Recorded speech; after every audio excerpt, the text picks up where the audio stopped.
Welcome to Lesson 187. I bless the world because I bless myself. No one can give unless he has.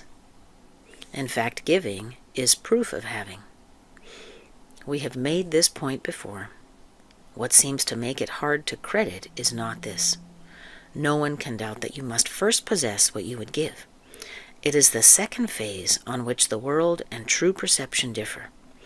Having had and given, then the world asserts that you have lost what you possessed. The truth maintains that giving will increase what you possess. How is this possible? For it is sure that if you give a finite thing away, your body's eyes will not perceive it yours. Yet we have learned that things but represent the thoughts that make them. And you do not lack for proof that when you give ideas away, you strengthen them in your own mind. Perhaps the form in which the thought seems to appear is changed in giving. Yet it must return to him who gives. Nor can the form it takes be less acceptable. It must be more.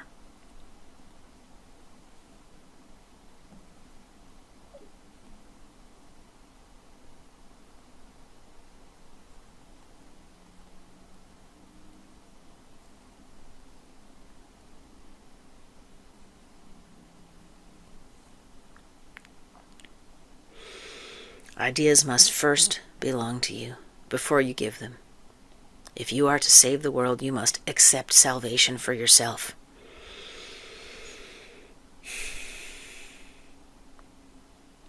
But you will not believe this is done until you see the miracle it brings to everyone you look upon.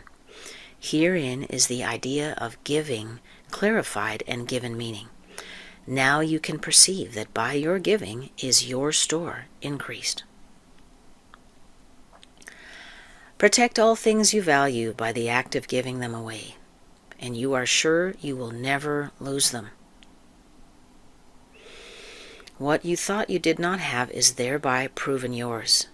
Yet value not its form, for this will change and grow unrecognizable in time, however much you try to keep it safe. No form endures.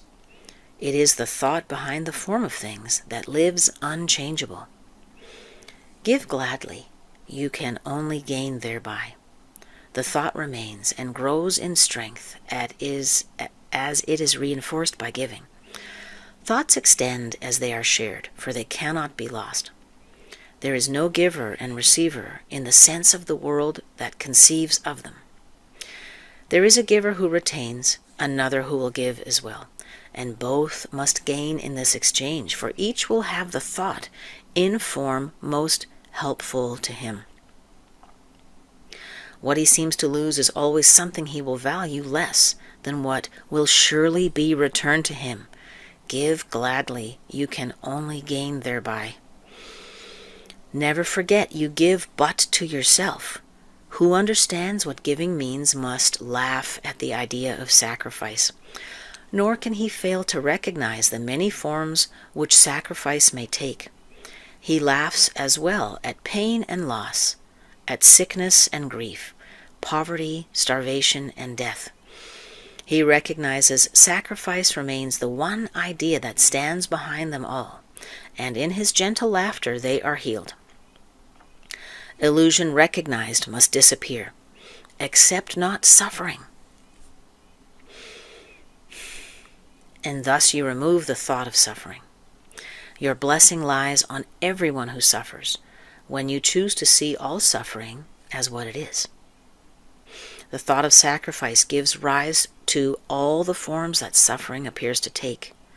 And sacrifice is an idea so mad that sanity dismisses it at once. Many difficult teachings to take in this important lesson.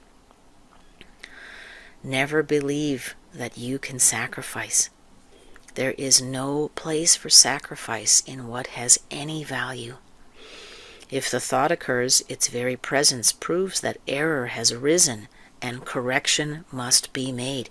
There is our divine alarm clock. If we feel we are deprived of something, angry, we're losing, then we know we need a shift in thinking. That is our divine alarm clock going off. Your blessing will correct it. Easy fix, hooray. Given first to you, it is now yours as well to give. No form of sacrifice and suffering can long endure before the face of one who has forgiven and blessed himself. The lilies that your brother offers you are laid upon your altar with the ones you offer him beside them. Who could fear to look upon such lovely holiness? The great illusion of the fear of God diminishes to nothingness before the purity that you look upon here. Be not afraid to look.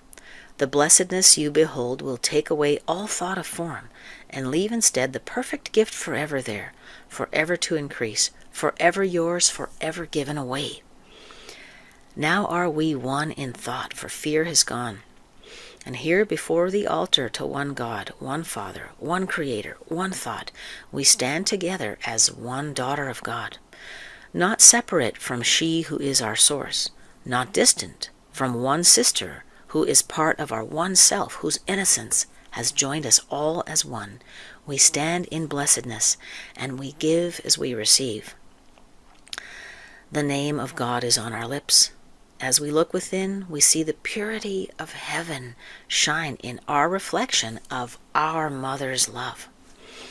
Now are we blessed. Now we bless the world. What have we looked upon we would extend, for we would see it everywhere. We behold it shining with the grace of God in everyone. We would not have it be withheld from anything we look upon. And to assure this holy sight is ours, we offer it to everything we see. For where we see it, it will be returned to us in form of lilies we can lay upon our altar, making it a home for innocence itself, who dwells in us and offers us her holiness as ours. Amazing.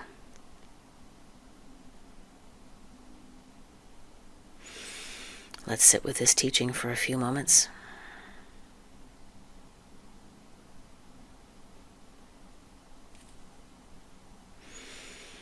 Visualize offering the lilies of forgiveness and love to all of the brothers and sisters we encounter today, and praying for the strength and the willingness to default to this beautiful response instead of to the warlike response we have been conditioned to, where our defenses are ready.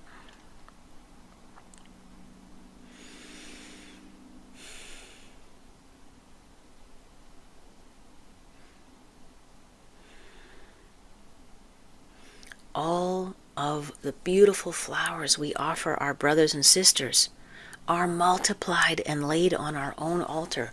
Let's sit with this vision of prosperity and abundance for a minute.